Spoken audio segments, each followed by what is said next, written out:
Today I'm going to be talking about verse 2 of Ēkāṉma Pañcakam. As I explained last time, Ēkāṉma Pañcakam means 5 verses on Ēkāṉma.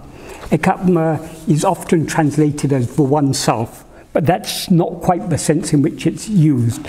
Atma means oneself, Eka means the one, so it means oneself, the one. So the implication of all these verses is that there is only one thing, and that is ourself.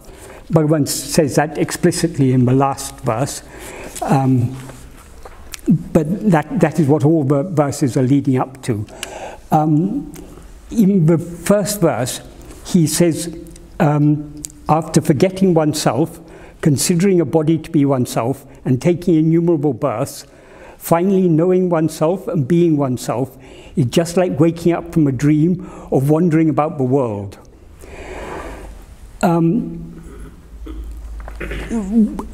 After we read this, the main point he talks about here is knowing oneself and being oneself. So the question that may naturally arise is how to know oneself and be oneself. So in the second verse, he doesn't actually answer that question directly, because he's already in so many other places explained this, because this is the last work, the last poem he wrote. He wrote in 1947, I think it was. Instead of saying what we have to do, he corrects a major misunderstanding. That is, in many translations, what Bhagavan talked about in the work Who Am I? Bhagavan talked about investigating who am I. That is often translated as inquiring who am I. Inquiring has 2 meanings. Inquiring can mean investigating, it can also mean asking. So many people took it in the sense of asking who am I. And in many translations, and many, even in books like Talks and Day by Day and these books, often it is written as if Bhagavan said, ask who am I. What Bhagavan was actually saying was, investigate who am I. So here Bhagavan, in this second verse, Bhagavan is correcting this misunderstanding.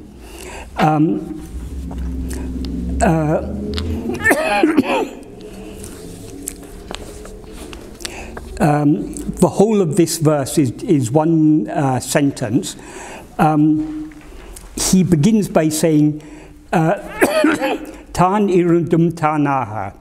That means, in normal prose order, that would be tāṉāha irundum. That means, though oneself exists as oneself.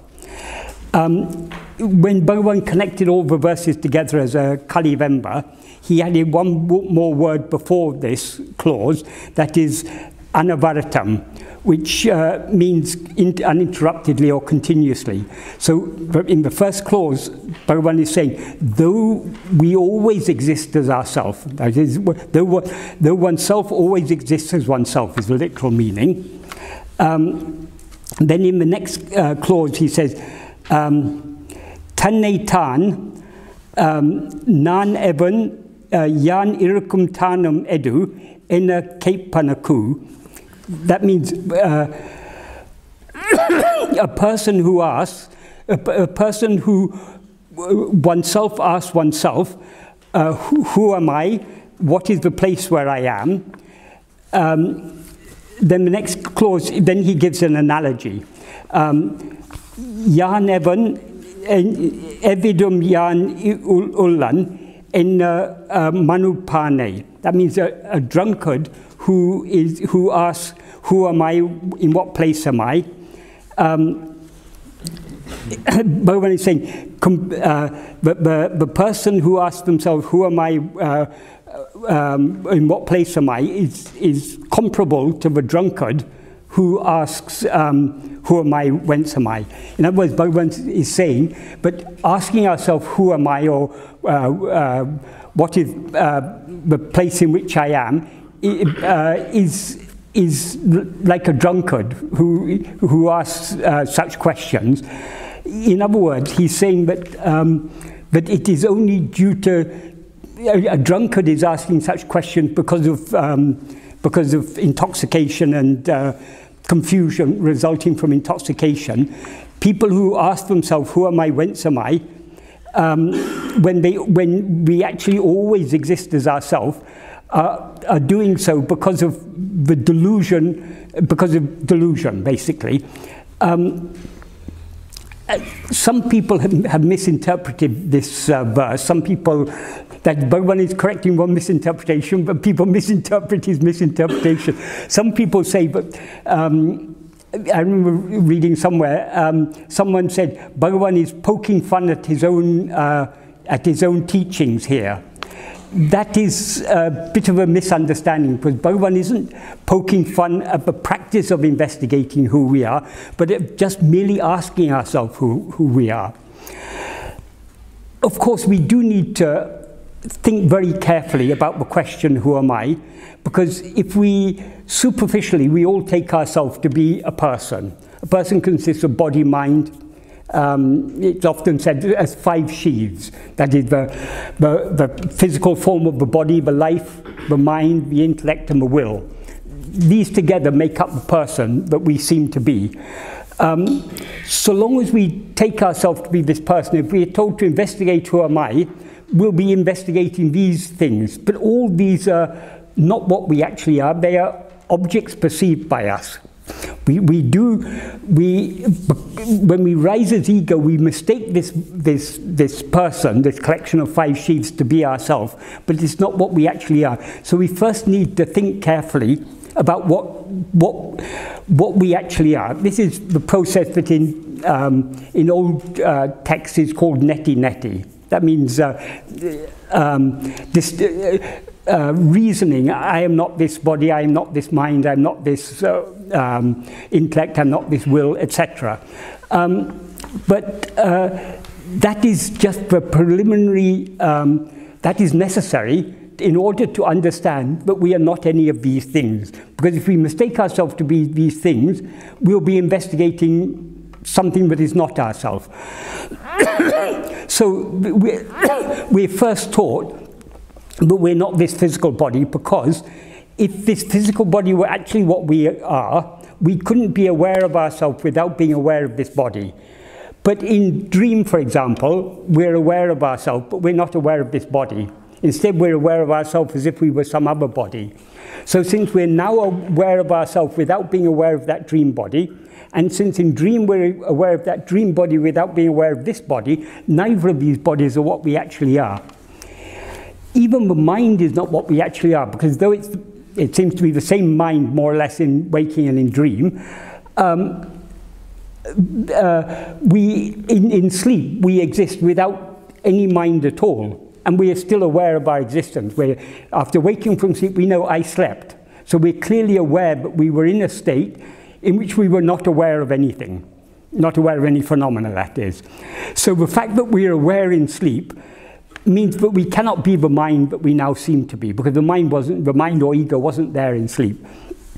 So this understanding, this reasoning is necessary at first in order to understand that what we actually are is just the fundamental awareness in which all these things appear. Once we've understood that, then there's no point in continuing to ask, who am I, where am I? We need to investigate ourselves. We need to attend to ourselves. Because we are always, there's never a moment when we are not existing as ourselves, when we are not clearly aware of ourselves. Though we are not, because we now mistake ourselves to be a body, we are not aware of ourselves as we actually are, but we are still aware of ourselves. We're more clearly aware of ourselves than we are of any other thing. Because we are able to be aware of other things only because we're aware, I am aware of those things. So it's our fundamental awareness is our awareness of our own existence. That alone is real, according to Bhagavan. And another connection between this and the previous verse, when we when we wake up from a dream, in a dream we see so many phenomena. We see a world and we see so many people, and Bhagavan says a dream of wandering over the world, so we see many countries, so many things we perceive in a dream. When we wake up, we don't think that dream world exists, that we traveled some dream world and we've come back again. We know that dream world existed only in our own mind. So it was nothing but our own thoughts. And therefore it was not actually any, though it seemed to be something other than ourselves, there seemed to be a world out there, we seemed to be a little person in that big world.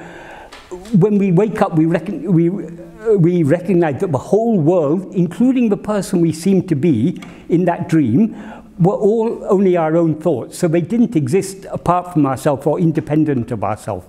So actually what is real in the dream is only I. Not anything that we perceive. Not even the person we seem to be in a dream is real, because that person ceases to exist as soon as the dream ceases to exist. So what is real is only I. Everything else sprouts only from I. So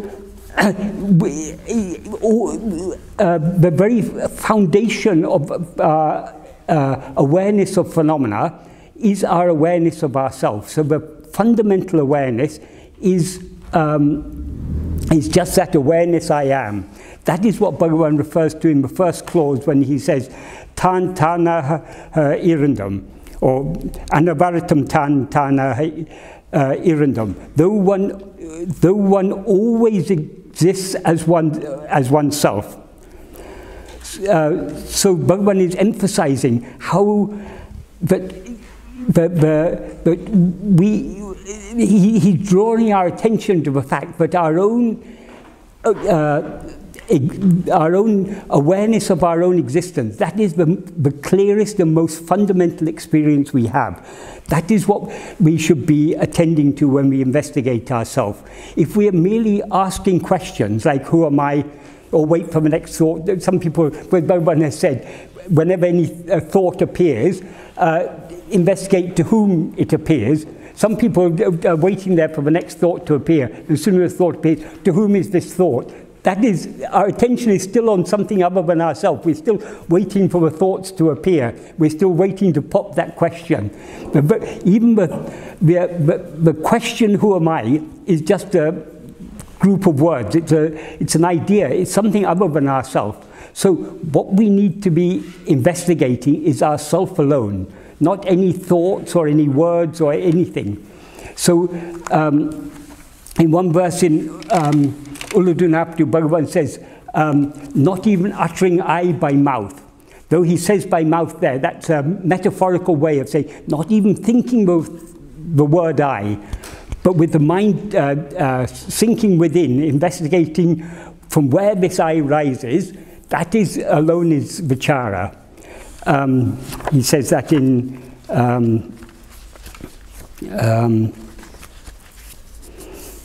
I think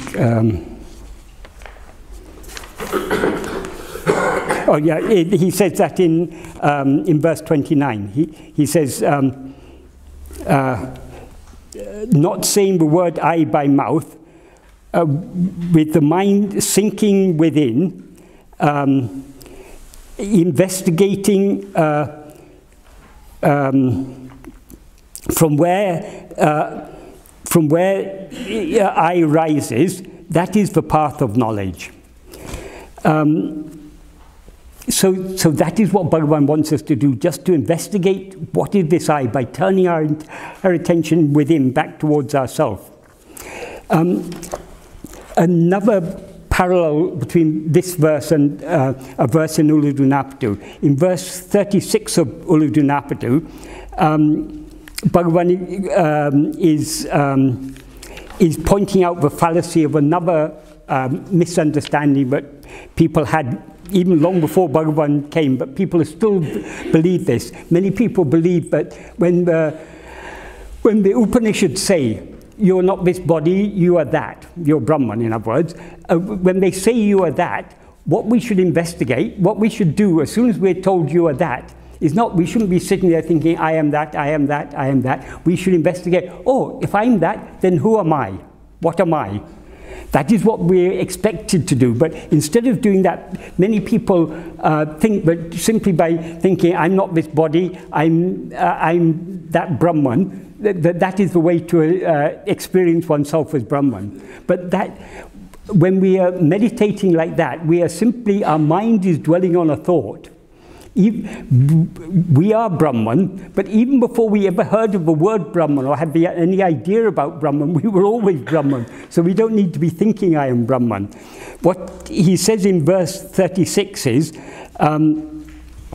if we think that we are a body, thinking, no, we are not a body, we are that, that may be a good aid for us to abide as that. However, since eṇḍṛam nām aduvai nikkum adanal, since we always abide as that, why should we be thinking we are that? Do we think I am a man? That is, we know we're a human being. We don't have to be always thinking, I am a human being, I'm a human being, I'm not a table, I'm a human being. Because we clearly know that we're a human being, we don't have to think like that. Likewise, we clearly know I am. That I am is, we are not actually a human being, though we seem to be now. What we actually are is just the fundamental awareness I am, that we are always clearly aware of, and we're always clearly aware of ourselves as that. So just like Bhagavan it says here in this verse 36, since one always exists as that, here he says, since one always exists as oneself. When we always exist as ourselves, why should we be thinking, who am I or what am I? We should simply turn our attention within and be as we are. When we allow our attention to go away from ourselves towards any other thing, even to the thought, who am I, or the thought, I am that, or whatever, we are aware of ourselves as something separate from the thought. So we are subject, the thought is the object. So the duality is there. It is only when we rise as ego that we can think I am that or who am I. In sleep we don't think I am that or who am I, but we remain as that. So in order to be that, we have to cease attending to anything other than ourselves. That is one of the key principles of Bhagavan's teaching, something that he made very clear, and that, as far as I'm aware, wasn't made so clear in any of the ancient texts or by any of the ancient sages, is what is the nature of ego? The nature of ego is to, in verse 25 of uḻaṉ, he says, he describes the ego as a formless phantom, uruvatrapeya hande. A formless phantom. Formless means it's got no form of its own. Phantom means it's got no substance of its own. It's neither this nor that. It's actually nothing. But it comes into existence. He said, undam, grasping form, it comes into existence. Nikkum, grasping form, it stands. Ōngum, grasping and feeding on form, it flourishes. So the nature of ego is to grasp form. What he means by grasping form, ego is a formless phantom, so it hasn't got any arms or hands to grasp anything. We grasp forms in our awareness. Forms means all phenomena are forms. So grasping form means being aware of phenomena. The first form we grasp when we rise as ego is a body, which we take to be ourself, because the very nature, ego never stands without being aware of itself as if it were a body. So the first form the ego grasps is a body, and thus it comes into existence. Grasping the form of that body, it stands, it endures. And grasping and feeding on all the other forms that come into existence as soon as we're aware of ourselves as a body, the ego, he says, grasping and feeding on forms, mika ongum means it flourishes, it expands greatly. So the ego is fed and nourished by being aware of things other than itself. But he then says, uruvittu urupatram, leaving one form it grasps another form. So the ego cannot stand without grasping forms. But if it tries to grasp itself, that's if it tries to turn its attention back onto itself, it will subside and disappear. He said that in a poetic way. Tedinal autem pidicum. I mean, if sought or if investigated, it takes flight. That is, ego seems to exist. We seem to be ego only when we're attending to things other than ourselves. If we turn our attention back on ourselves, there's no such thing as ego to be found. That's what Bhagavan means by it takes flight. It subsides and disappears, dissolves back into its source. So if we want to investigate ourselves and be what we actually are, we have to give up being aware of anything other than ourselves. We have to focus all our attention on ourselves. When we focus all our attention on ourselves, ego will dissolve, we subside back into our source. That is the state of knowing and being what we actually are, which is what Bhagavan referred to in the previous verse, when he said knowing and being what we actually are is like waking up from a dream.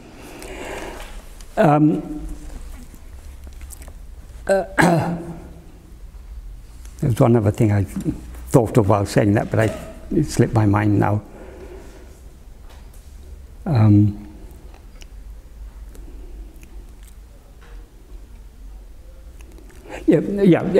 So, I mean, that is the basic principle of Bhagavan's teaching, that the nature of ego is to be nourished by attending to anything other than itself, to be dissolved by attending to itself. So if we want to know and to be what we actually are, we have to attend to ourselves alone. So if, this is what Bhagavan taught us, but many people are unwilling to understand the very simplicity of what Bhagavan taught us. And they always thinking in terms of, they always take things other than themselves to be real. So for them it's very difficult to grasp the simplicity and clarity of Bhagavan's teachings. So when Bhagavan says, investigate who am I, how do I investigate who am I? Okay, I sit here and say, who am I, who am I, who am I? That's not investigating who am I. If I give you this book and ask you to investigate what's written in it, you don't sit there saying, what is in this book, what is in this book, what is in this book. You open it and read what's in it. So when Bhagavan says investigate who am I, we have to look back in, look within ourselves, look at ourselves to see what we actually are.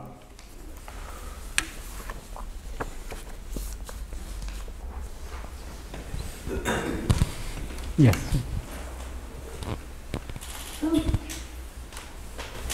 The question, stay with yourself, has nothing to do with the body. Is that right? Sorry, I didn't quite catch that. The question, stay with yourself. Yes. In other words, the question, who am I? Yes. Stay with yourself. Yes. Has nothing to do with the body. No.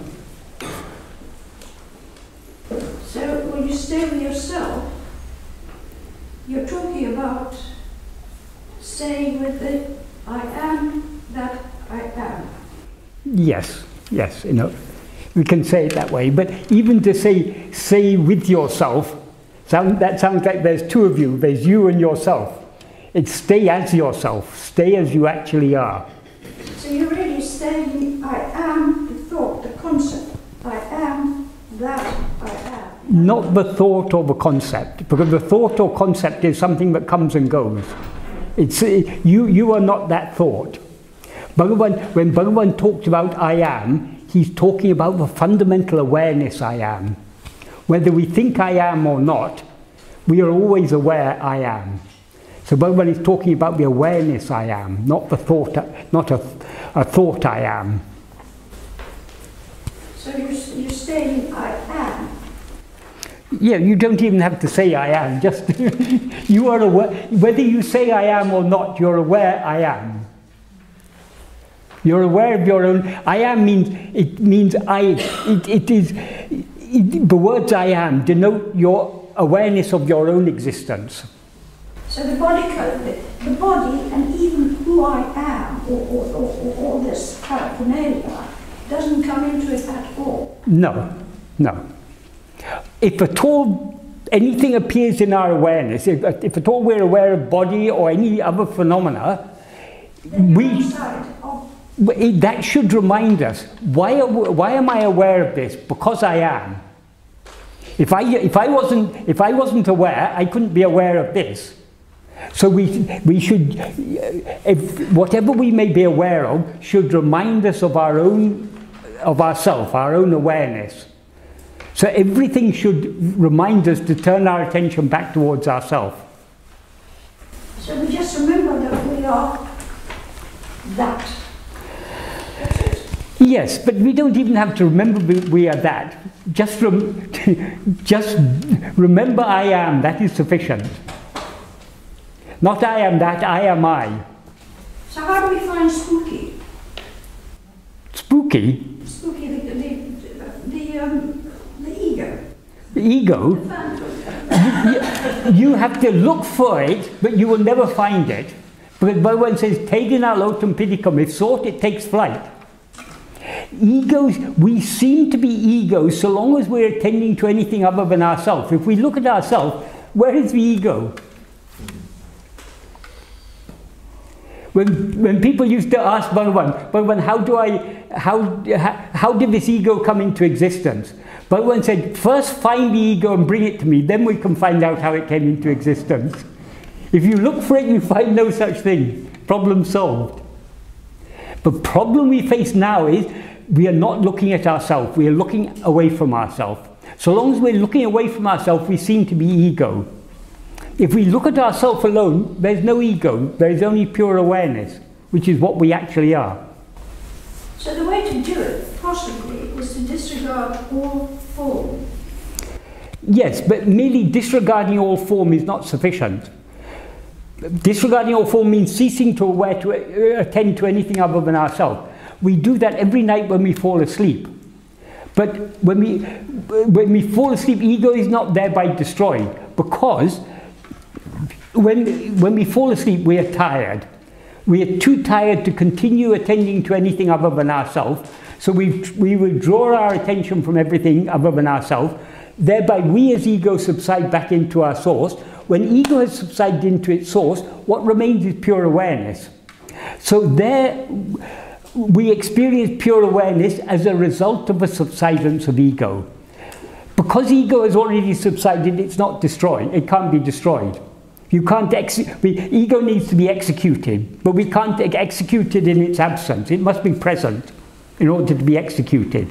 So while the ego is present, that is, while we have risen as ego, we have to not only withdraw our attention from everything else, we need to attend to ourselves. When we attend to ourselves, we become aware of ourselves with pure awareness, and thereby ego subsides. If ego subsides as a result of a pure awareness, it is destroyed. If the pure awareness is experienced as a result of the subsidence of ego, that is manolaya, that is just a temporary dissolution of ego. So really, it isn't a thought process, this is not a thought process. No, it is attending only to the thinker, not to any thought. It's attending to the root of all thoughts. There is no form involved in this. No, no, absolutely not. Absolutely not. Well, of course, in practice, because we still have so much desire and attachment to experience phenomena, we are not able to attend to ourselves so keenly, but we're aware of ourselves alone. So we still are aware, to some extent, of phenomena. But our aim is to focus our attention more and more keenly on ourself alone, thereby withdrawing it from everything else. When we focus it so keenly on ourselves that we're aware of nothing other than ourselves, that is the point at which ego is dissolved, destroyed forever, eradicated. So in other words, when you recognize I am and really understand or really see I am that I am, Yes. then it's an instant. Yes, yes. Disappearance of spooky. Yes, yeah. Because spooky, as you call me, spooky is always aware of itself as I am this person. I am Michael, I am Mary, or whoever. So ego, as ego, we are never aware of ourselves as we actually are. Michael or Mary or whatever other person we take ourselves to be is something that appears and disappears, so it's not what I actually am. What I actually am, Bhagavan often says, ṇāṉ, aham. That means I am I.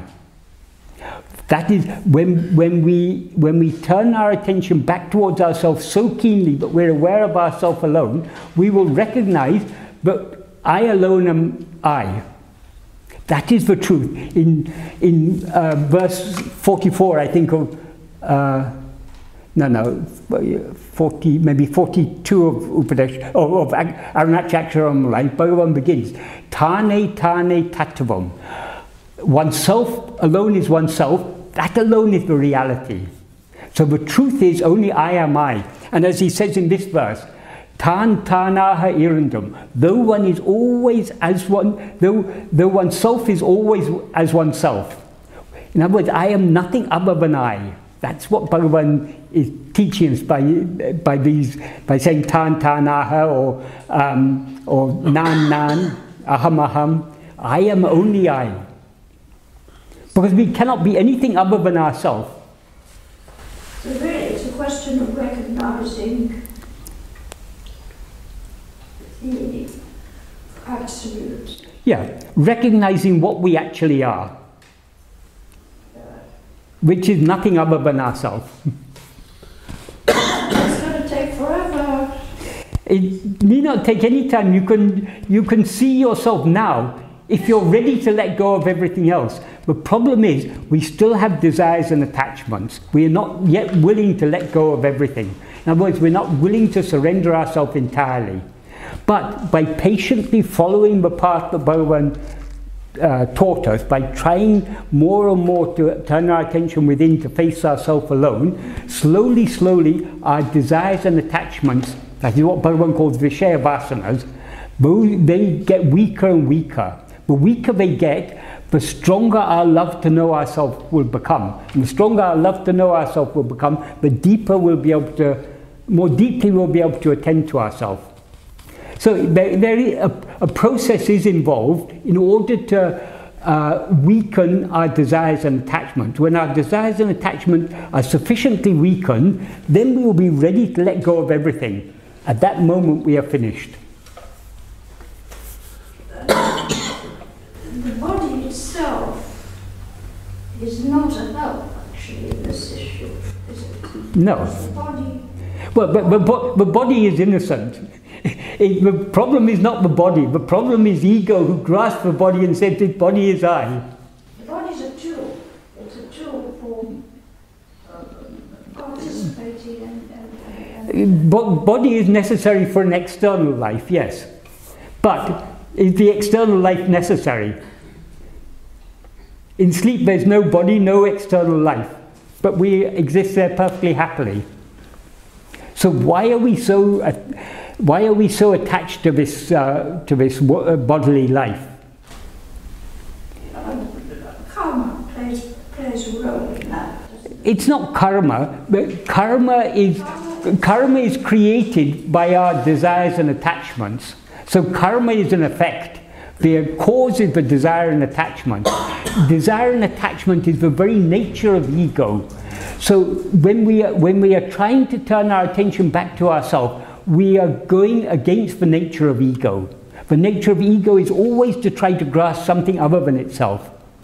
But karma is memory. Not really. It is memory. Karma simply means action. But what is it that drives us to act? That is desire, attachment, likes, dislikes, hopes, fears, all these things. These are what is driving us. These are the Vishaya vasanas that are driving us to do actions. So it's not the actions themselves are, Bhagavan said jada, the actions are jada. Action is not the problem. It's why do we do this action? It's because of, not because of memory, because of our desires and attachments. Memory comes and goes. You can have an accident and forget everything. I'm not talking about mental memory, I'm talking about bodily memory. I think memory, it's misleading to talk of it in terms of memory. It is, when we are born, we don't have any memory of our past life, but we are carrying... My nose is the memory of my grandparents. But your grandparents are not your past life. That is the biological, the biological thing. I'm talking about you, not about your body. Your body is just, according to Bhagavan, this whole life is a dream. So you happen to dream, but you happen to have the same features as your grandparents. That's all just part of a dream. What causes us to do action, what causes us to remain bound to this bodily life, is our desire and attachment. That desire and attachment, that is it is the nature of ego to be, as Bhagavan says, it comes into existence by grasping form. So grasping is the very nature of ego. So we have to learn to give up that grasping nature. We have to learn to let go of our desires and attachments. The most effective way to do that is to practice what Bhagavan has taught us, trying to be self-attentive as much as possible. The more we succeed in being self-attentive, the more we will weaken our desires and attachments. They'll slowly drop off. And when they become weak enough, we will finally be ready to let go of everything and to hold on to ourselves alone. It is so simple. So staying quietly in the thought of the absolute. We can say it, but that's a roundabout way. Just be yourself, just be aware of yourself. Just be attentively self-aware. Just one final question. What is a vasana? A vasana means an inclination, an urge. Based on what? Memory, perhaps? No, it's got nothing to do with memory. It's your will. It's you who... The vasanas are just our likes, dislikes... Inclination, surely, and which is based on memory. What is that?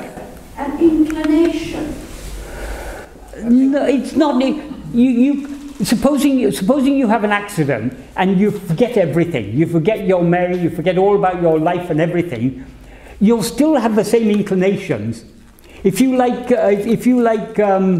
spaghetti, when someone brings spaghetti before, you may think you may never remember having seen spaghetti before, but you'll be attracted to it. You'll want to eat it. But Michael, I've already said it's not based on mental memory. It's based on... Yes, but I think thinking in terms of memory, thinking of it in terms of memory is not very helpful. It is your will. It's your desire. That is what that's a more direct way of saying it. So where does that spring from? That is the very nature of ego, is to have desires and attachment. And when we... Spooky's got desires. The very nature of spooky is to have desires. But spooky comes into existence by grasping form. All right, I'll leave it at that. Yes. When we had the 10-minute silence, yes, on what you said before, my mind, as it always does, started drifting. Yeah. And I had this image of myself telling someone tomorrow how much I enjoyed this afternoon. Yeah. So I then said to myself in my head, oh, you should ask the question, not who is the I who enjoyed herself, but the question should be, who is the questioner asking that question? Yes, but it's the same thing. It is I who am asking the question. Exactly. So I'm thinking, well, if that's both ego, how how do you get beyond? Is there basically just don't ask the question? But sometimes the question can be helpful to turn our attention back to ourselves. So questioning can be an aid, but it is not. The investigation is when we actually we need to have that curiosity to know who am I. When we have that curiosity, we don't just ask ourselves who am I. We look at ourselves to see what am I. So it's that the self-investigation is that self-attentiveness. You say your mind wanders. It is the very nature of the mind to wander. Because the mind is always grasping. Uruvittu urupatram, as Bhagavan says, leaving one form, it grasps another form. That is the very nature of the mind. We are trying to turn the mind in a different direction. Instead of continuing to grasp this or that, try and grasp yourself. So, as I say, it's not asking who am I, it's investigating who am I. So it's looking at ourselves very keenly. Looking, of course, doesn't mean with our eye.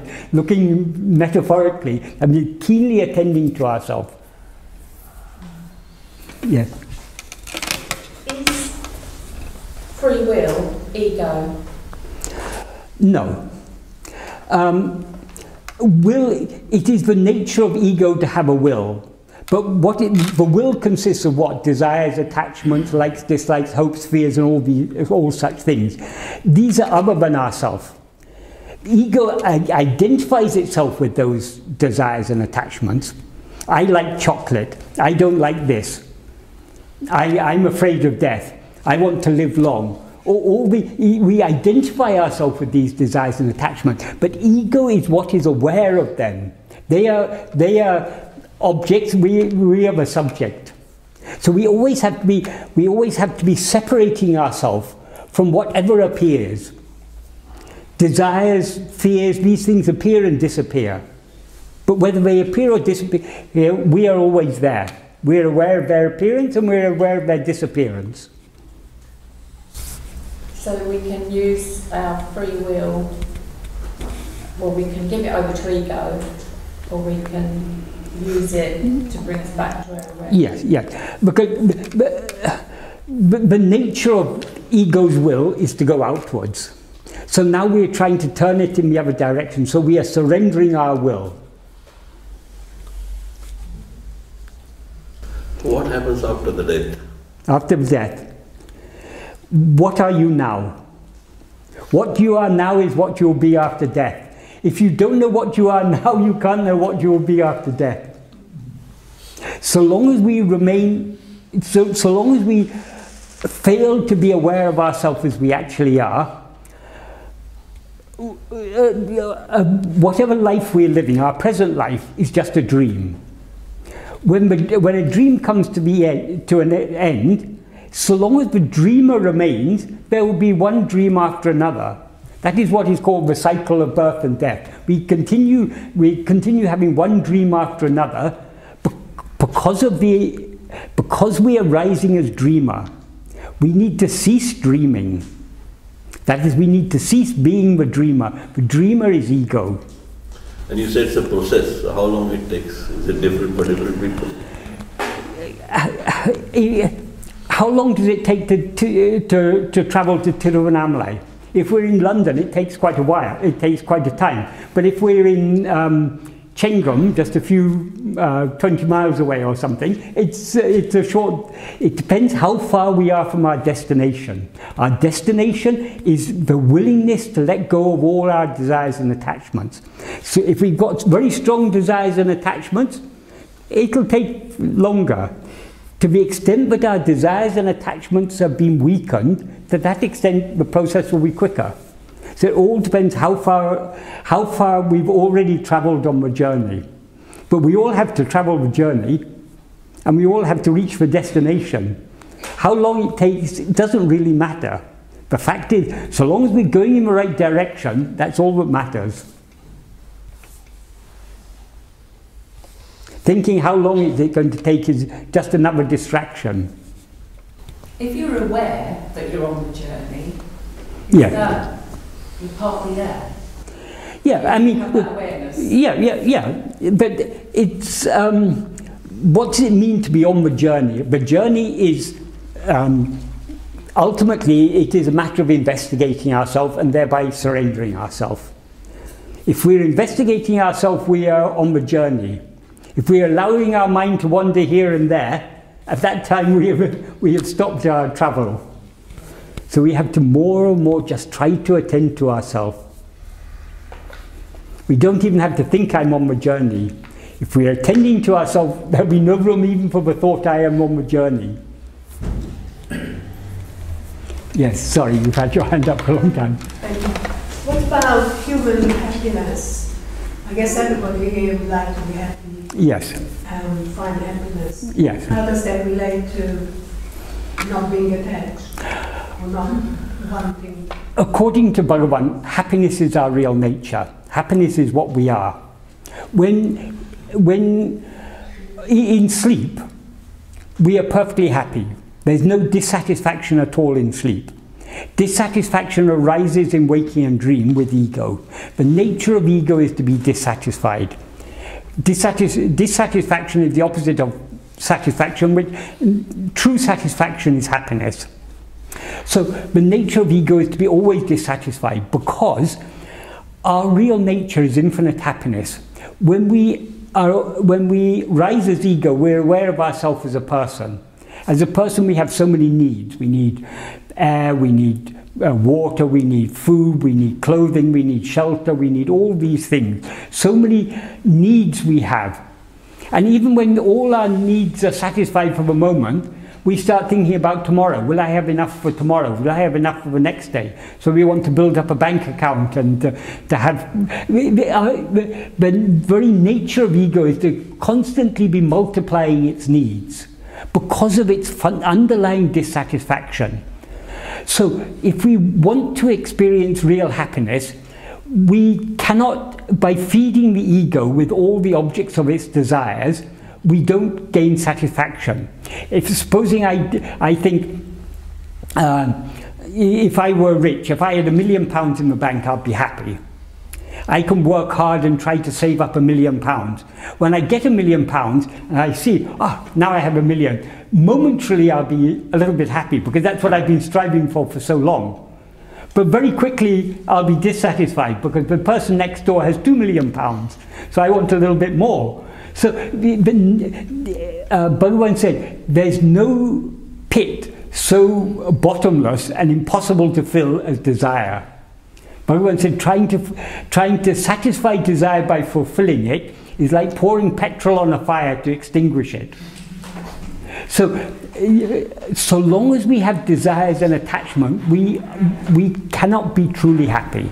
And so long as we are ego, we will have desire and attachment to a greater or lesser extent. So if we want to be happy, we have to be free of ego. When we are free of ego, we'll be aware of ourselves as we actually are. What we actually are is infinite happiness.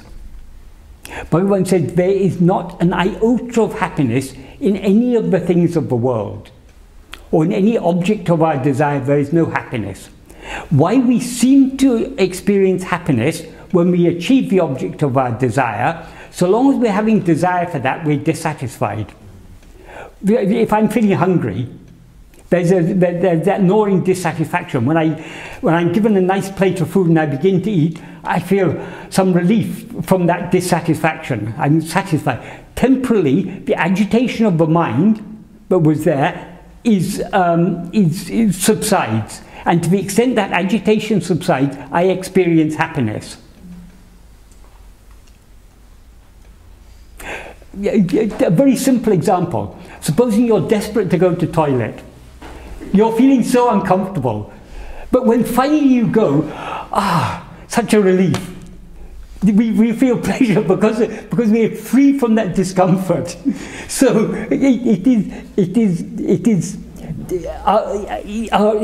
our awareness of phenomena, our state of being a body is a state of discomfort. It's a state of dissatisfaction.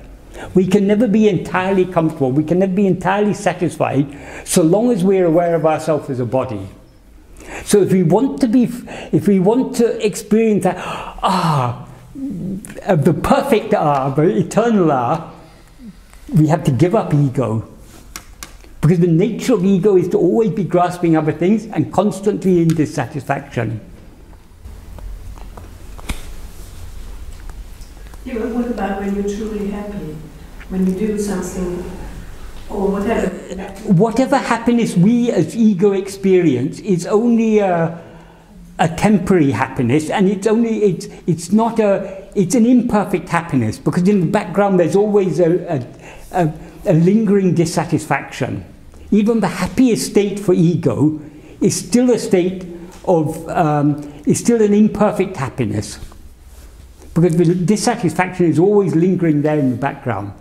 The only state of perfect happiness is the state without ego.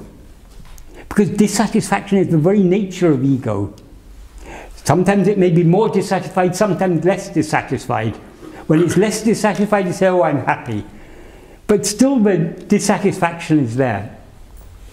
So the happiness we will experience when we know what we actually are is incomparable. It cannot be compared to any of the transitory happiness that we seem to experience as ego. What is the one thing that is driving all our actions? And not only the actions of human beings, every living creature is driven by one thing, that is desire for happiness. There are some philosophers who say, oh no, happiness is not the only thing people desire. Some people desire power, or some people desire this, or some people desire that. Why we desire power, why we desire money? It's because that we think that will make us happy. So happiness is the one thing, desire for happiness is the one thing that is driving us. But the problem is we're all looking for happiness in the wrong places. We're looking for happiness outside ourselves. The happiness we are looking for, we ourselves are that. So all we need to do if we want to be perfectly happy is just to know ourselves.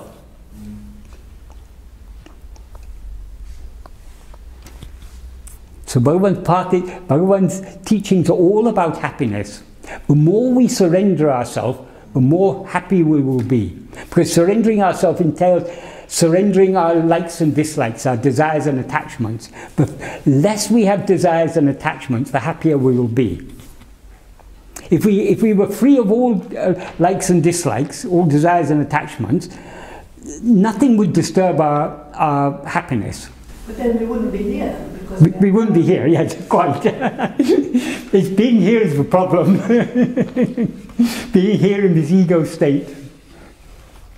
Yes? Can I just ask, sometimes when going into meditation, deep meditation, itself, you mentioned something earlier, I think you were asking a question for a lady, and you said that when it's found, everything else is gone. Yes. Sometimes when I'm going into deep meditation on the self, I find I'm stopping breathing.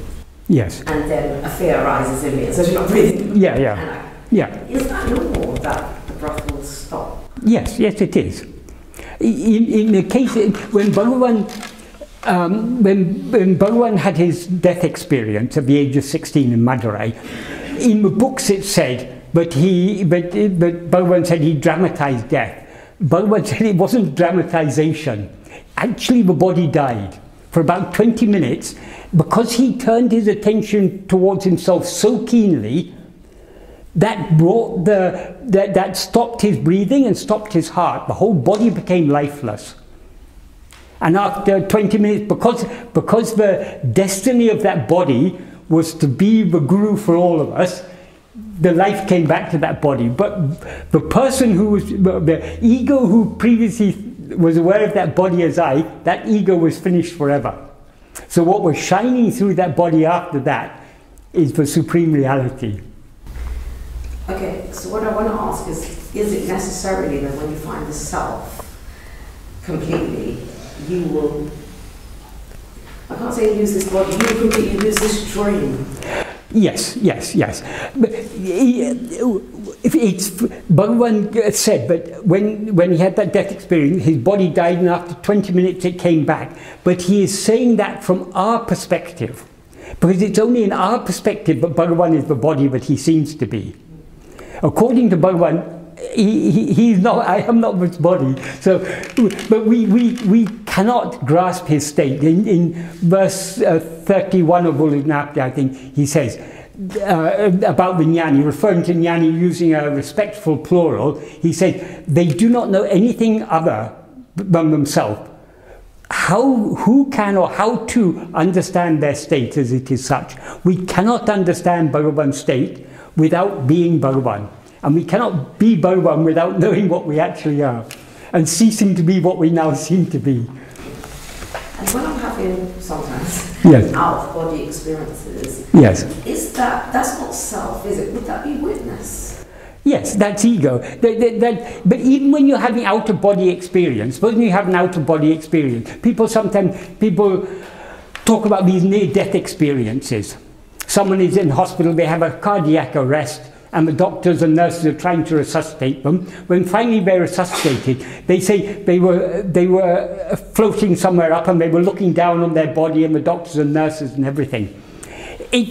People take that to be an out-of-body experience. They're out of this physical body, but they're still in a body. Because the fact that they're located somewhere up near the ceiling, how can you be located in a physical place? In order to perceive a dream, perceive a world, you must have a location within the world. So we're aware of ourselves. So that is, you can say it's a subtle body, but it's still a body.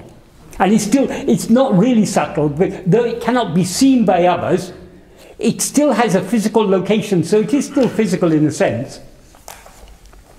But according to Bhagavan, all this is a dream. There is no such thing as physical. All that we take to be physical, all physical phenomena are actually mental phenomena, because they're only our perceptions. So even this body that we now experience as I, this is just a mental fabrication. It's just a thought, an idea. The whole world is just a mental fabrication. By whom? By ego. We are the culprit. We can't blame anyone else. Religions like to blame God. They say God created this world. That is shirking our responsibility. We have a dream. The dreamer has created the dream. Who created the ego? That's what Bhagavan said. If you ask Bhagavan that question, he'll say, first find the ego, bring it to me, and then we can find out who created it. If you investigate the ego, you find there's no such thing. So asking who created the ego, it's like asking, how was the son of the barren woman born? There is no such thing as the son of a barren woman. Because if she has a son, she's not barren. If she's barren, she doesn't have a son. So there's no such thing. So asking how the son of a barren woman is born is a meaningless question. Asking how ego came into existence, or who created ego, is meaningless, because if we investigate ego, if we try to see what ego actually is, we find there's no such thing.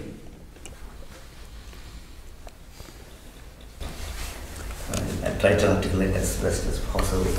Now, I've been asking all these questions, and there is a knowing, there is understanding in my body. I speak a language which is not my third language, Yeah.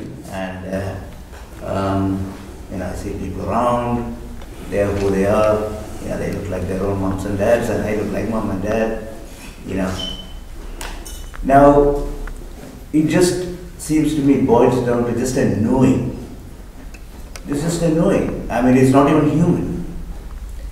I cannot even ask a question. Now, remaining in that knowing is, there is constantly everyday life, you go to work, you do things, you speak to people, constantly it's almost like, you have, like in Bhagavan says something about reflection in the water. It's just like there is a flame there, and all the happenings are just making waves. And so there is an urge which is clearly to me, it is an ego wanting to know more about what this knowing is. So it is just a knowing. Yeah. That am I fooling myself? Is my ego fooling me? Because sometimes I see the ego is almost, it even puts the word devious to shame. It can be so devious. Oh yes. Yeah, and it's just incredible. Incredible. You know, you cannot believe anything. Yes. That's where the point it comes. So it's almost like, you know, what now? Is there a what now? Okay. There are three things. If there's a knowing, there's something that is known and something that is knowing. This is what is called in Sanskrit Triputi, or in Tamil Bhagavan says Muputi. These are the three factors of any of objective awareness, of awareness of things other than ourselves. There's I, the knower, there's the whatever I know, and there's the process of knowing. All these are, it is the nature in a dream. There is the dreamer is the knower, the perceiver. The world is what is perceived, and there's the dreaming is the perceiving it. What is the root of all this? The knowing or dreaming occurs only when there is the knower. The knower is ego. So it's only when we rise as ego but we know anything other than ourselves. In sleep, we don't rise as ego. There is not knowing in this sense of one thing knowing another thing. The knowing that is in sleep is just the pure knowing, that's pure awareness. In pure awareness, there are not three things, there's only one thing. Because the pure awareness is what is knowing, it is what is known, and its very nature is knowing itself. It's a knowing that, for example, the only way I can put it is, there's a knowing which is a constant when I was 10 years old, and I'm 20 years old, yes. I'm 50 years old. Yes, yes. That's the only thing added on to that is my memory experiences of my life. Yeah, yes. But there's a constant, again I'm looking at it, that knowing which can't even explain what it is. Yes. That's a form of, like I said, it's not even human. Yes. It is there. Yes. Now, is that fooling itself? Yes, it is, yes. But what is, when you say the knowing when you were 10 and the knowing when you were 20 and the knowing now, what is knowing all that is ego. But this ego is not permanent. This ego appears only in waking and dream. In fact, according to Bhagavan, what we call waking is just another dream. So ego is the dreamer. The ego appears when it dreams. In sleep, ego disappears, but still we are there. We are very clearly aware of ourselves in sleep. We're not aware of anything, so that's why generally people consider sleep to be a state of unconsciousness. What they mean by unconsciousness is we're not aware of anything. There's no awareness. We're not aware of any phenomena. So there's not this tripartite knowing of knower, knowing and known. There is only just awareness, pure awareness. So knowing and awareness are... yeah, we couldn't say they're the same, but we have to understand words from the context. If we can call pure awareness as pure knowing, but in pure knowing, the knower, the knowing and the known are all one and the same thing. They're not three things, there's only one thing. So Bhagavan says stay in that awareness of, the very awareness of where I am? And no, just the awareness of yourself. Awareness of I am, not where I am or... just I am, that's all that's needed. Because what does I am denote? Am is, when we say I am, that means I exist. So it's an awareness of our existence. But when I say about the table, it is, or I say, when I say it is, I'm referring to something else. Because I refer to it in third person, it is an object that I'm aware of. But when I say I am, the I who exists is the same I who is aware of its existence. So I am actually denotes not only our existence, but our awareness of our existence. So that is Satchit. That is what is real. So that awareness I am, that alone is real. Awareness of all other things is just a superimposition. So if we want to be, to be as we actually are, all we need to do is to attend only to I am, nothing else. So forget about the knowing and the known. Attend only to the knower. Then you will know the true knowing.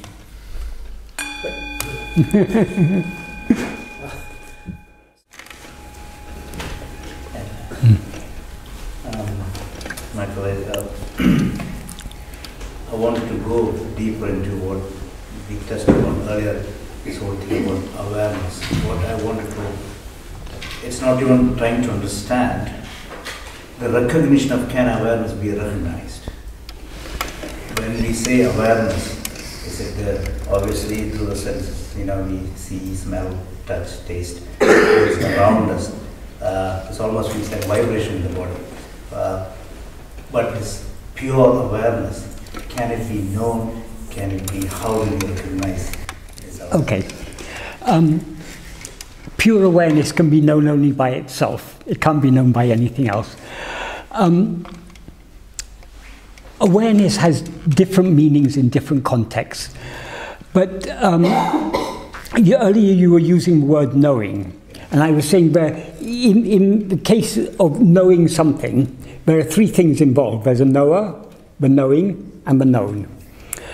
That is the ego knowing, because the knower is always the ego, the perceiver. So when we're aware of anything other than ourselves, that is ego. Pure awareness is quite different. Bhagavan used two terms in Tamil. I don't know, you may understand it. He used, a term he used is sutarivu. Arivu means... No, not pure. Sutu, that is with the tongue curled back. Arivu means awareness. Sutu means showing or pointing. So sutarivu is the arivu that shows. In other words, it's the awareness of things. The other term he used is sutatra arivu. That means the awareness without showing. That is the pure awareness. What he said is that is awareness without showing, awareness without pointing. That is awareness that is not aware of anything.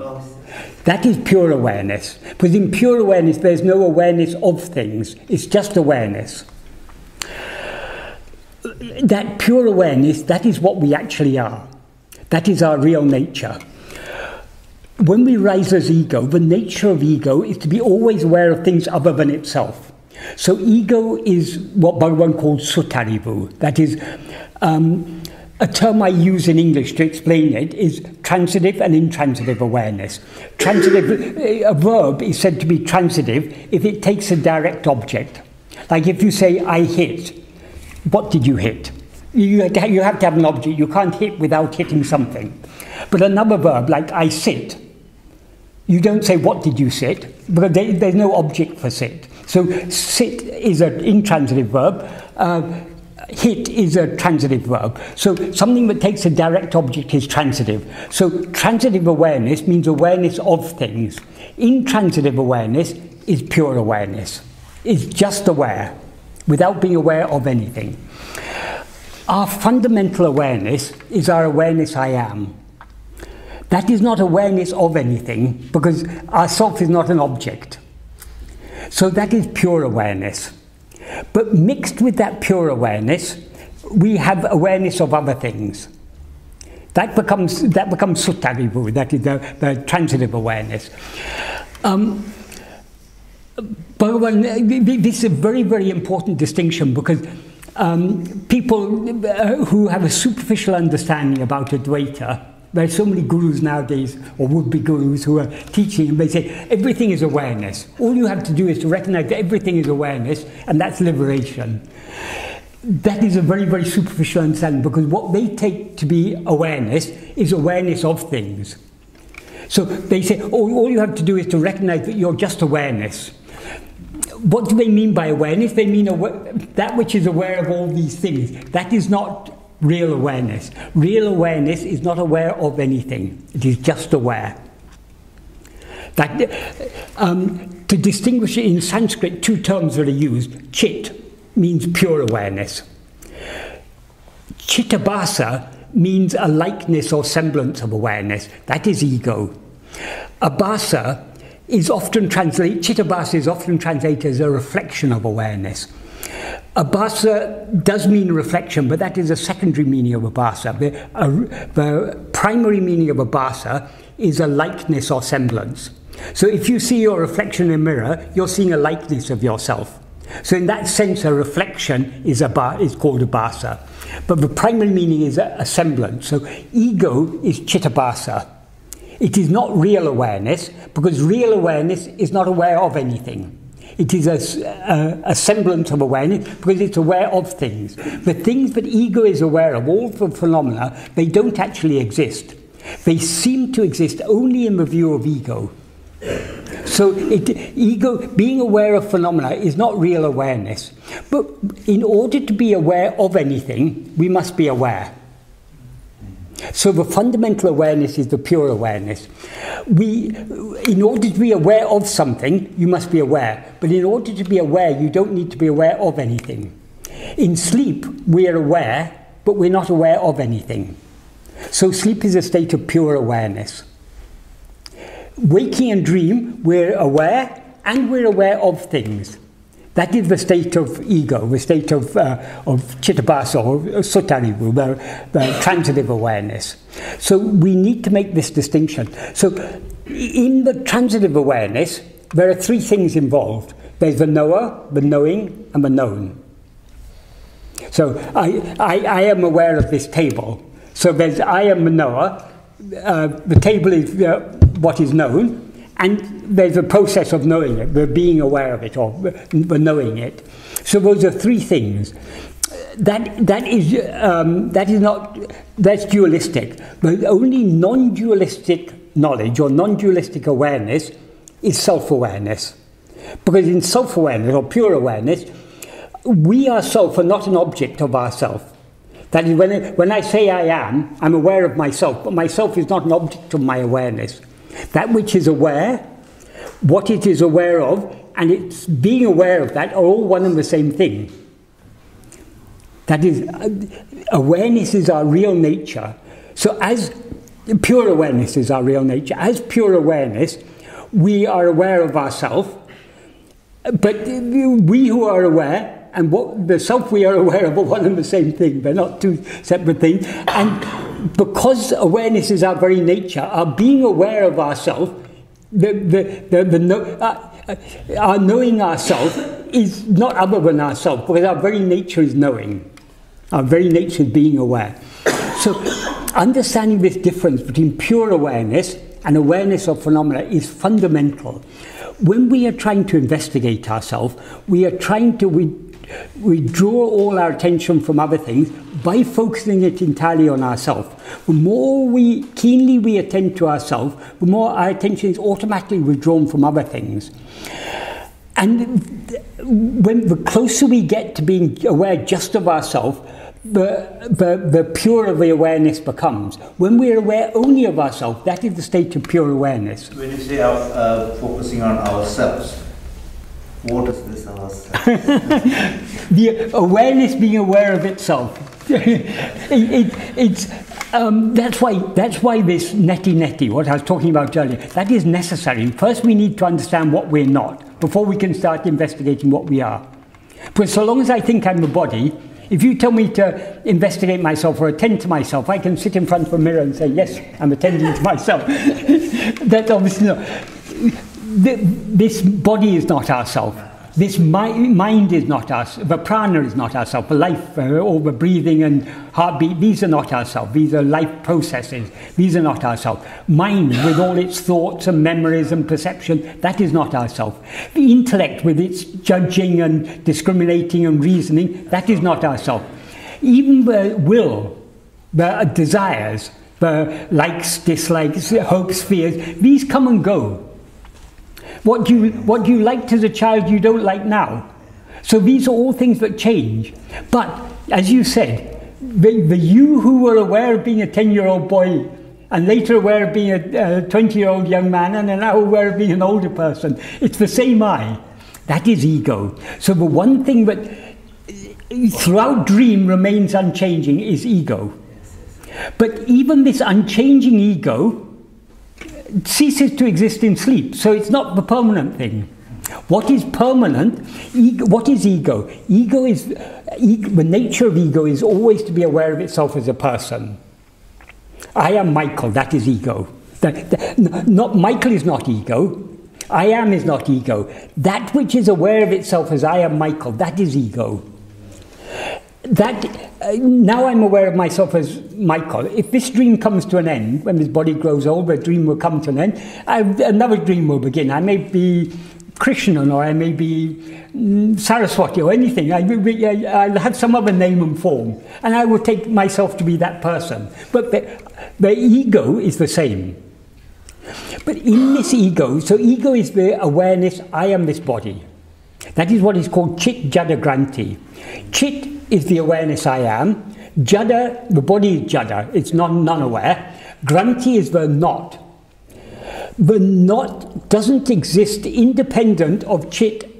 The not depends both upon Chit and Jada. You need two pieces of string to form a knot. So if two pieces of string get entangled together, you've got a knot. The knot doesn't exist independent of both pieces of string. If you separate the strings, then there's no knot. But in this case, it's a very strange knot. Because only one string in this knot is real, the other string is unreal. It has no existence apart from the knot. So that real string is I am. The unreal string is all the adjuncts, I am this body. So the body is, so that combination, I am this body, that is Chit Jada Granti, that is ego. So long as we are aware of anything other than ourselves, we're aware of ourselves as a body. So it is only as ego that we're aware of other things. So ego is the same throughout all the many dreams. But even ego is appearing and disappearing. If it appears whenever it dreams, it disappears when it ceases dreaming, when it falls asleep. Whereas according to Bhagavan, even this waking state is just a dream. In the ego, there is an element of reality. That is I am. That is what we need to know. That I am is the pure awareness. It seems impure now because it's mixed up with body. But if we separate the I am from all its adjuncts, and so I am remains alone, that is the state of pure awareness. That is what we really are. When we fall asleep because the ego has great enthusiasm to always be dreaming, always projecting and perceiving phenomena. It's projecting and perceiving phenomena are one and the same thing. Because in a dream, we don't create the dream world and then see it. We create the dream world by seeing it. So perception and projection are one and the same thing. That takes a lot of energy. Dreaming, I mean, now we're dreaming, we're projecting all this, we're creating all this, and sustaining all this. This takes a lot of energy. So after 8 hours or so of dreaming this dream, we get tired, we fall asleep. We fall asleep because because of tiredness, we no longer have the energy to continue projecting, so all the phenomena get withdrawn back into ourselves. As a result of ceasing to be aware of phenomena, ego subsides. When ego subsides, what remains is sleep, which is a state of pure awareness. Though sleep is a state of pure awareness, ego is not destroyed there because ego has subsided before the pure awareness appeared. So ego cannot be, as I said earlier, in order to execute... Ego cannot be aware of awareness. No. In order to execute the criminal must be present. Right. So the criminal is ego. Ego is the one who is guilty of Brahmahati. He's killed Brahman, in effect. Right. So we want the ego deserves to die. But ego we can't execute ego in its absence. Ego needs to be present in order to be executed. So what can kill ego is only pure awareness. But in sleep, ego subsides and then pure awareness comes. It can't destroy ego because ego is not there. So in the waking state, we need to experience that pure awareness that we experienced in sleep. We need to try to experience that now in this waking or dream, as I said, they're one and the same thing. So now we need to try to attend to ourselves so keenly that we're aware of nothing other than ourselves. The state in which we're aware of nothing other than ourselves is a state of pure awareness. When we as ego make that effort to attend to ourselves so keenly that we're aware of nothing other than ourselves, we as ego will see the pure awareness, but as soon as we see the pure awareness, we cease to be ego. Because ego is the impure awareness, I am this body. That is how ego is destroyed by Atma-vichara. So this understanding this distinction between pure awareness and awareness of things is fundamental. But though it's described as two things, the pure awareness and awareness of things, essentially they are one and the same. Because the awareness, as I said earlier, we have to be aware in order to be aware of something. So when we, the ego, whose nature is to be aware of things, try to be aware of ourselves, that is, we try to attend only to ourselves, ego will thereby subside and will be swallowed by pure awareness. Once ego is swallowed, the story is over. So what Bhagavan has taught us is so simple. But for most of us, it's very daunting. Because why? Because we still have desires and attachments. We don't want to we like this dream. We suffer a lot in this dream, but we're still not ready to let go of it. We want it to continue. Maybe superficially we are trying to let go of it by holding on to it. Well, yeah, we are under a fundamental delusion. We think that as ego, I'm experiencing myself as a person. As a person, I have so many needs. I need air to breathe, I need water to drink, I need food to eat, I need clothing, I need shelter, I need so many things. So because I want to survive as this person that I now seem to be, I have desire for all these things. When I get the things I need, if you put my head under water so I can't breathe, I'll be panicking. When I come up, I feel such a relief. I feel so much happiness because I was desperate for a breath of air. When I breathe it, it'll be so pleasurable. So I think, I get happiness from breathing. And if I'm hungry and you give me a nice meal, I eat it and that's very nice. I enjoy the meal. I think I'm getting happiness from the food. What I'm actually getting happiness from is the disturbance caused, the dissatisfaction caused by my hunger is temporarily satisfied by the food. So temporarily I experience a little happiness. But it seems to me that I'm getting happiness because the food is very tasty. So we associate our happiness, our pain, our pleasure with external things. So we try to avoid the things which we consider unpleasant and try to experience the things we consider pleasant. So our attention is constantly going outwards. This is the nature of ego. The nature of ego is to be dissatisfied and to seek satisfaction outside itself. But once we come to Bhagavan, Bhagavan says, the satisfaction you're seeking, the happiness you're seeking, it doesn't lie outside. There's no happiness in anything in this world. You yourself are happiness. Happiness is your real nature.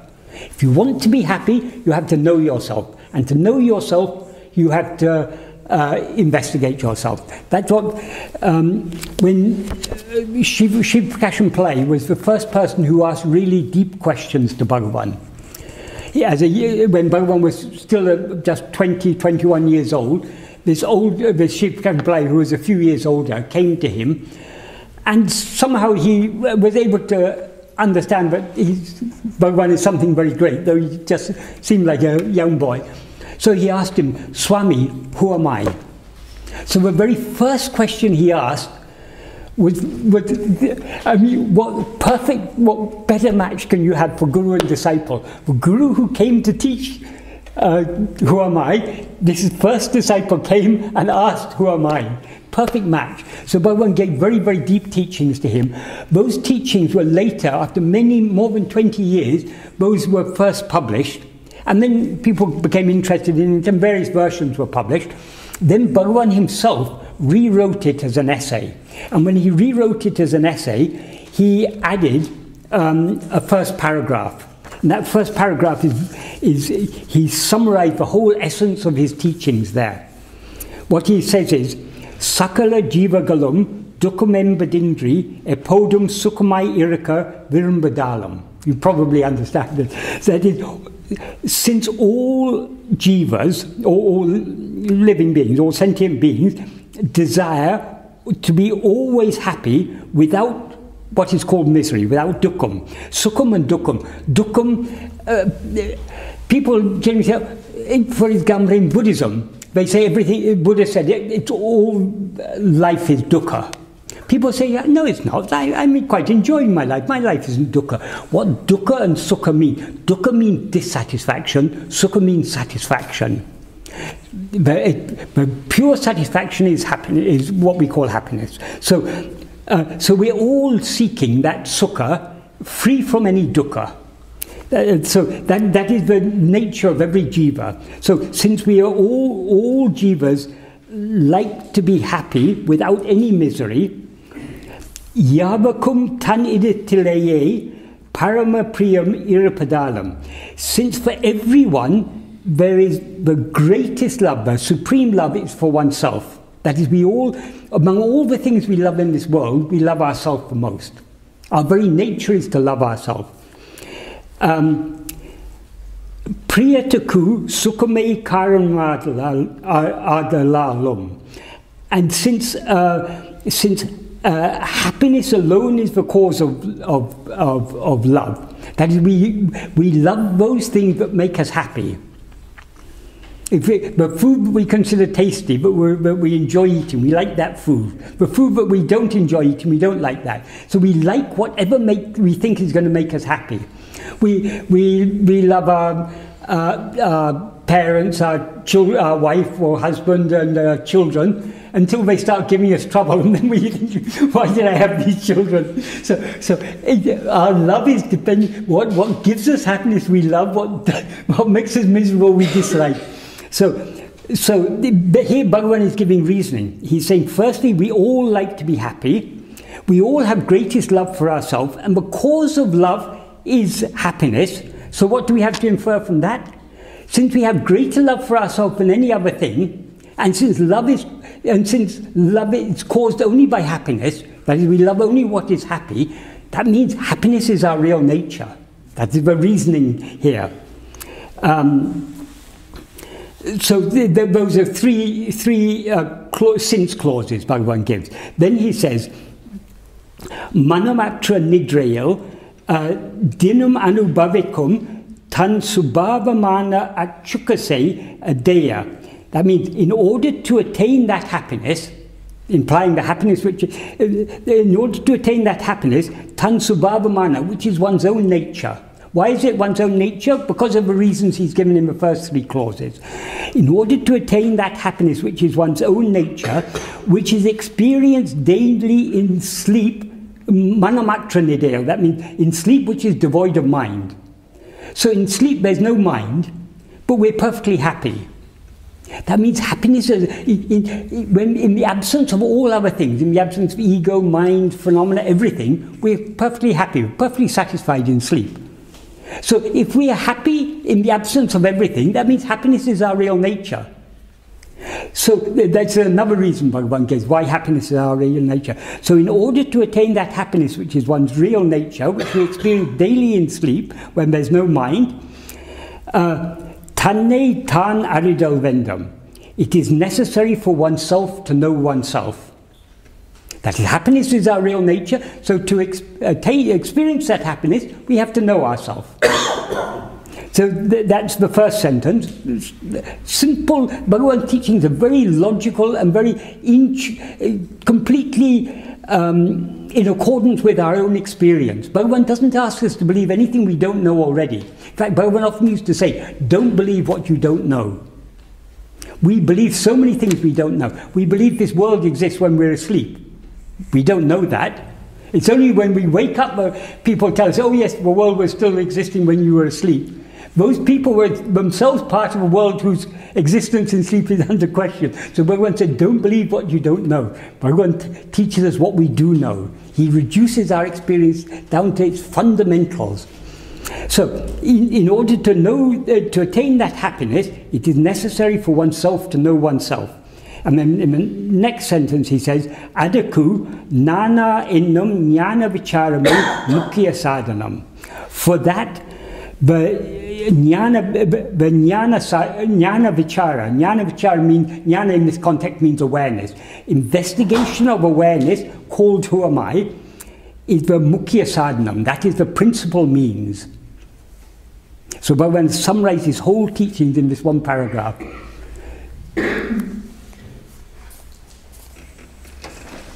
So, if the ego is aware, I'm aware of me. Yes. Or, no, awareness, I'm aware of me. Yes. That's the ego. Yes. So the fact is then, or is the fact, that I'm no one, nowhere, I'm no thing. Yeah. You're no thing, but you're also the only thing. What you actually are is the sole reality. So that I'm nothing but everything. That as ego, you're aware of yourself as a person. So that is a mixed awareness. There's the I am, and there's the person that you seem to be. What is real in that mixture is ego. What is real in that mixture is the awareness I am. That awareness I am alone is what is real. That is the only thing. All other things are mere appearance. So on an earthly plane, yes. My interpretation yes. is that actually I'm no one. Yes. Such, yes. Yes. And I'm nowhere. Yeah. And no thing. Yes. Yes. But actually I'm everything. You're not, even say everything is not quite correct, because everything implies many things. You're the only thing. Yeah. You're all there is. No. Because you alone exist. What you actually are, that alone is real. So it's a paradox, isn't it, really? It seems to be paradoxical. The ego itself is a paradox, because ego, if we investigate it, there's no such thing. But because it seems to exist, all this seems to exist. But the ego is the root cause of our birth, isn't it? Because of the ego is the root cause of everything. But one says the ego is what has created all this. Ego is what is sustaining all this. And if ego turns its attention back to itself, it'll dissolve all this. So ego is Brahma, Vishnu and Shiva. We have a choice. Do we want to be Brahma, creating all this and suffering misery, or do we want to be Shiva and bring it all to an end? Wiser course is to be Shiva. Yes. Bit of a strange question. Yes. You know, the body is an instrument. Yes. And it's a tool for, you know, reaching our destination as well. But I feel it's some point it's also an obstacle. But why I say that is because when so in my meditation, which is just sitting simply still and being aware of awareness itself, you know, bringing it, fine-tuning it, and closer and closer and closer. And there comes a point where suddenly it's like in the physical body, my brain is jerking around. You know, it's like my head. I don't know whether it's physically noticeable, but in my head, things start to jerk. And that brings me back to the body. And suddenly, you know, that not concentration, but you know what I'm saying, that space in which I am is suddenly lost because of the sensation that I'm feeling. So I don't know, could you tell me what's really happening? The body is innocent. The body is innocent. The body is not the culprit. Because when we go deep within, because we are not willing to let go, and we as ego will try to grasp something. So that it may take different forms, but the ego will find some way of grasping onto phenomena again. But the body is just as it is. It's neither good nor bad. The problem is we grasp the body and say it's I. So the culprit is only ego. Even our desires and attachments are not the culprit. Because who is it who desires? Who is it who is attached? Who is it who fears? It is I. So Bhagavan always focuses on ego alone is the problem. That is the real problem. So what is the advice then? It's just to not pay attention to this? Try to attend to yourself more and more and more. The more you attend to yourself, the more your desires and attachments for other things will grow weaker and weaker. And the weaker they grow, the more love you will have just to be as you are. So it's a snowballing process.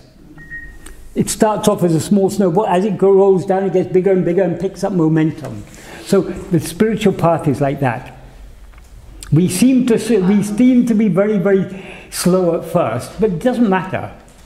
We've got to start somewhere. We may be far from our destination or near to our destination. We don't know how far we are from our destination. We know the direction in which we have to go. That is within. So let's start traveling on the journey, and we will reach the destination when we reach it. So long as we're going in the right direction, we know we're on the right path. That's all we have to be concerned about. Slowly, slowly. So that's why Bhagavan said this is not only the path of investigation, it's also the path of surrender. So even our concerns about whether we're going to reach the goal in this life or in 10 lives or whatever it is, even such concerns, let's leave the whole thing to him. We just have to, our job is just to attend to ourselves and try to attend to ourselves more and more. Everything else will be taken care of. So that is, self-investigation and self-surrender are two sides of the same coin. Turning our attention within is self-investigation. Letting go of ceasing to attend to other things is surrender. So we can't turn within without letting go of other things. So we can't investigate ourselves without surrendering ourselves, and we can't surrender ourselves deeply without investigating ourselves.